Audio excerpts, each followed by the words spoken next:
पाकिस्तान के अंदर जो पाकिस्तान के वज़ीर आज़म साहब हैं वो चाइना जा रहे हैं और चाइना पे वो एक third belt and road forum है फॉर इंटरनेशनल कोऑपरेशन, उस हवाले से कॉन्फ्रेंस पे जा रहे हैं।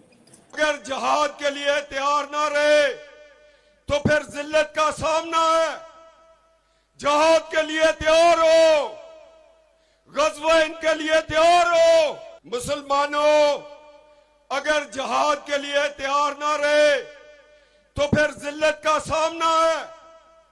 जहाद के लिए तैयार हो, गज़वा इनके लिए तैयार हो। नेगरा वजीर आजम अनवारुल हक काकड़ ने चीनी को पाकिस्तानी 16 पाक में सरमायाकारी की दावत दी थी। बीजिंग में चीन के थिंक टैंक और स्कॉलर से गुफ्तगू में उनका कहना था सरमायाकारी से पाकिस्तान के तवानाई के दरामदी बिल में कमी हो सकती है।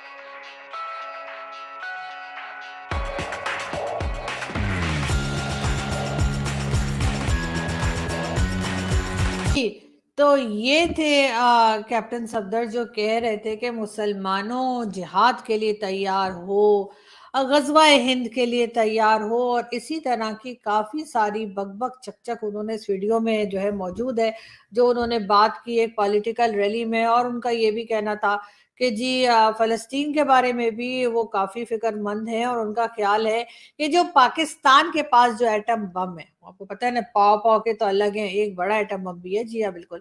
तो उनका कहना था कि वो एटम बम सिर्फ पाकिस्तान का नहीं है, वो पूरे जितनी इस्लामिक कंट्रीज हैं उन सबका है। मतलब ये कि जो चाहे आके किसी के सर पे मार के फोड़ ले, ये शायद कैप्टन सफदर कहना चाह रहे थे। और उनका यही कहना था कि वो इस्लामिक बम है, और वो सिर्फ और सिर्फ पाकिस्तान का नहीं है, बल्कि जितनी इस्लामिक कंट्री है उन सब के लिए एटम बम जो है वो पाकिस्तान के पास मौजूद है।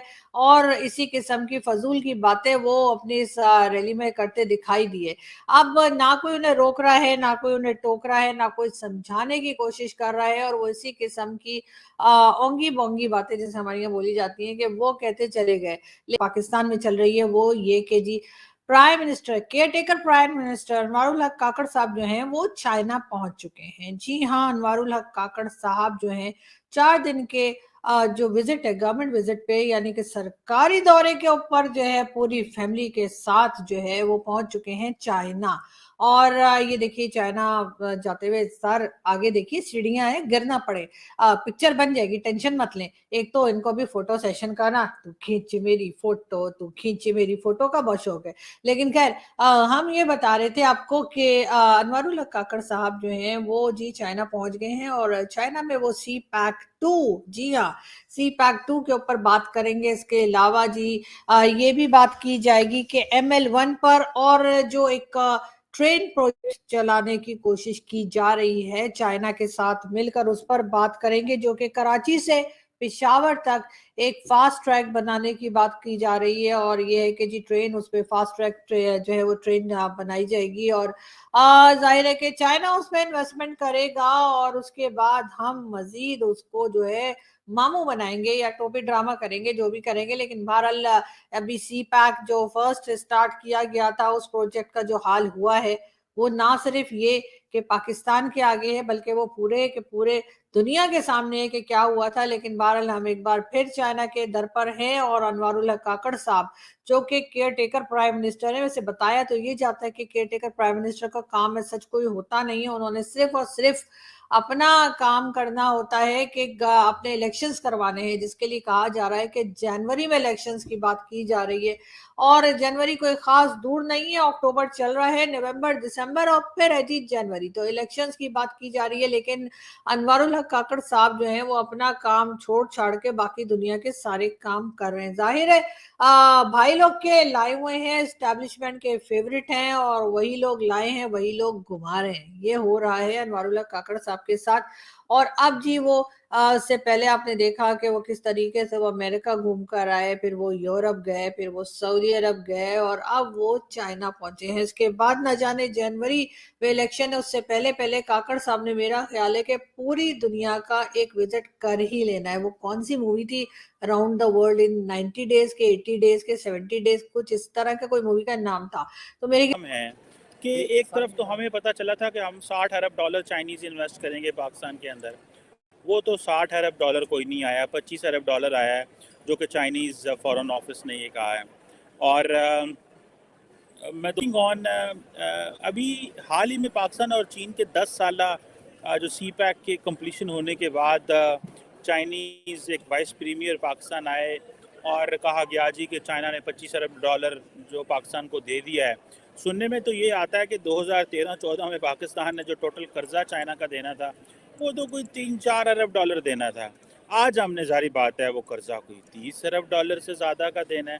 और हमारे जो क्या नाम है उनका वज़ीर ख़ारजा साहब, वो कहते हैं ये बेसिकली जो है ना, ये this is cost of development. मतलब कैसा अच्छा लफ्ज़ उन्होंने निकाला है, कॉस्ट ऑफ डेवलपमेंट, कि हम जो ये कर रहे हैं ना जनाब, ये सारी कॉस्ट है, ये हम डेवलपमेंट की कॉस्ट पे कर रहे हैं। अच्छा, अब जारी बात है हमारे प्राइम मिनिस्टर साहब वहाँ जा रहे हैं और चाइनीज़, अब हमारा प्रॉब्लम ये है कि हमें चाइना के अलावा बुलाता कोई नहीं है। Nobody invites us other than Chinese. अभी हाल ही में इंडिया के अंदर आर्मी चीफ्स की एक मुलाकात हुई पाकिस्तान बाहर। G20 में इंडिया ने बहुत सारे मुल्कों का एज ऑब्जर्वर बुलाया पाकिस्तान बाहर, सार्क से पाकिस्तान बाहर। G77 की कोई वैल्यू नहीं है। SCO एक प्लेटफॉर्म तो मौजूद है, लेकिन जारी बात है उसके अपने वो एक एंटी वेस्ट प्लेटफॉर्म है जिसका गो के इंडिया हिस्सा है, लेकिन समहाउ ये एक चीज़ तो है। अब क्वेश्चन ये आ जाता है कि हमें चीन के अलावा बुलाता कोई नहीं है और चीन को पाकिस्तान की ज़रूरत किसी न किसी हद तक ज़रूर है। इसमें अगर आप ये देखें कि मैं आपको एक कुछ चीज़ें बताना चाहता हूँ जो मैं समझता हूँ as a student of politics and as a researcher, मैं अपने आप को कहूँ, हम डिफरेंट चीज़ों को छानते रहते हैं, टटोलते रहते हैं। पिछले 50 साल में दुनिया ने पाकिस्तान को अफ़गानिस्तान के लेंस से देखा है और दुनिया अगले 50 साल पाकिस्तान को चाइनीज़ लेंस से देखने जा रही है। ये पाकिस्तान की बहुत बड़ी नाकामी है। मैं समझता हूँ हम हैं मगरबी जो प्लेटफॉर्म्स हैं उनका हिस्सा हैं। मगरबी प्लेटफॉर्म्स से हम सपोर्ट लेते हैं हर तरह की। यूरोपियन यूनियन हमें GSP+ स्टेटस देता है। अमेरिका अगर हमें ना सपोर्ट करे इन टर्म्स ऑफ हम अपनी अच्छी एक्सपोर्ट्स ना अमेरिका को बेच सकें तो हमारी हालात बड़े बुरे हो जाते हैं। लेकिन हमें हमारा रेफरेंस जो था पिछले 50 साल अफ़गानिस्तान था, अगले 50 साल मुझे लग रहा है कम से कम चाइना है। और हमें तो अब कहा जाता है कि हम एक, पहले से कहा जाता था एक थ्रेशोल्ड स्टेट है, ऐसी स्टेट है जो चाइना के बिल्कुल करीब होने के करीब है। जेल ट्रायल के मामले पर कोई बदनीति नजर नहीं आती। उन्होंने कहा कि कोई बदनीति नजर नहीं आती, जेल के अंदर हो रहा है ट्रायल, मतलब वो अपनी उनकी सिक्योरिटी के मामलात हैं और अगर वो खुफिया एक तरह से ट्रायल हो रहा है, जो भी हो रहा है, ओपन ट्रायल नहीं हो रहा है, इसलिए कि जस्टिस का तो एक बुनियादी प्रिंसिपल है ना कि वो उसमें ओपननेस होनी चाहिए, नजर आना चाहिए कि इंसाफ हो रहा है या इंसाफ नहीं हो रहा। तो एनीवे उन्होंने कहा कि उनको कोई इसमें बदनीति नजर नहीं आ रही और खान साहब के हक में है। अगर कोई ज्यादा मसला है तो उसी अदालत से रुजू करें, वो अदालत आपको आइन और कानून के मुताबिक रिलीफ देगी। अच्छा, जब रिलीफ की बात आती है आइन और कानून के मुताबिक, अब मीडिया ये रिपोर्ट कर रहा है कि नवाज शरीफ साहब की जो लीगल टीम है वो इंसाफ लेने के लिए इस्लामाबाद हाई कोर्ट में जाएगी। ऑल्दो कि नवाज शरीफ साहब का कहा जा रहा है कि उन्होंने लाहौर आना है या लाहौर में उतरना है और लाहौर में जलसा होना है, लेकिन इंसाफ के लिए वो रिजू करेंगे इस्लामाबाद हाई कोर्ट से। ये सामने डॉन की खबर भी है कि legal team all set to move to जो है Islamabad high court for relief. अच्छा, इसमें कुछ चीजें बड़ी इंपॉर्टेंट हैं जो उनके लॉयर्स हैं उन्होंने फाइनलाइज कर दी हैं। 3 पिटीशंस फॉर बेल, एक एवनफील्ड के केस में, एक अल अजीजिया के केस में और तोशा खाना व्हीकल का जो केसेस है उसमें। हाँ जी, तोशा खाना इमरान खान ने घड़ी बेच दी। इन्होंने तोशा खाना से मुबैना तौर पे गाड़ियां ली हुई हैं, इन्होंने भी और एक और मौजूद शख्सियत ने भी जिनके ऊपर इस किस्म का मुकदमा है। तो उसमें भी जनाब डॉन ये रिपोर्ट कर रहा है कि जनाब इसमें भी रिलीफ लेने के लिए, बेल लेने के लिए इस्लामाबाद हाई कोर्ट में मूव किया जाएगा।